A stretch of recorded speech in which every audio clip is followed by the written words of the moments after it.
Okay, so let's talk about how to connect the P-16 personal mixer to a Behringer Wing console. Now, the Wing does not have an Ultranet port, but we can still use the P-16 with it for in-ears, as long as you have a Behringer stage box. So I have a Behringer S16 stage box, and let me talk about how I've got these all connected together. So my stage box is connected to my Behringer Wing AES-50A port. So I went from the AES-50A port on my S16 to the AES-50A port on my Behringer Wing.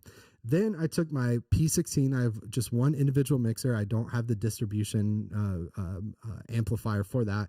I just have the single P-16 mixer, and I plugged from the Ethernet port on the S16, or the Ultranet port rather, on the S16, and plugged into the Ultranet in on the P-16 mixer. I powered it up using the power supply for the P-16 and connected my headphone cable for headphones. Now, if I wanted to link multiple P-16 mixers together, I would use the Ultranet out or through port on the P-16 to go to additional devices. Now, let me take you over to the Wing console. What we're going to do is go to the routing tab here.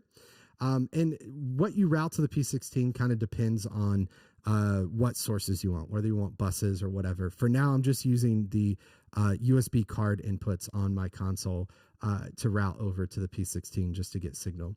So what I'm going to do is go to outputs here. And I want to set my outputs and route to my P-16 by choosing AES-50A. The reason I chose that is that's what my S16 mixer is set to. You can see that here, okay? And you can already see that I've routed stuff, and it's kind of hard to see, but starting on output 33 all the way to output 48, these are Ultranet outputs 1 through 16, okay? So Ultranet 1 through 16 is basically AES-50A on my S16.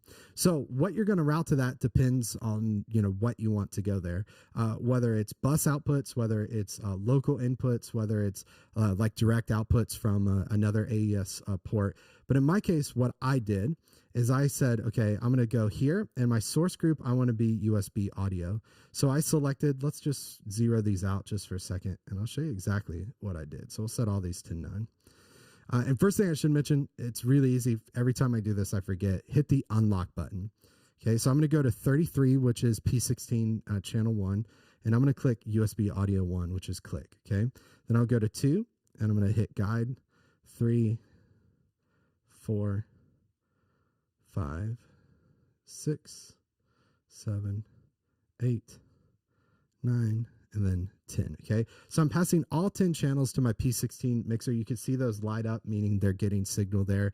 Again, in your scenario, you're probably not going to pass USB audio to a P16, but you could choose whatever that is here. So if you're choosing things from AES-50B, that's what you would get.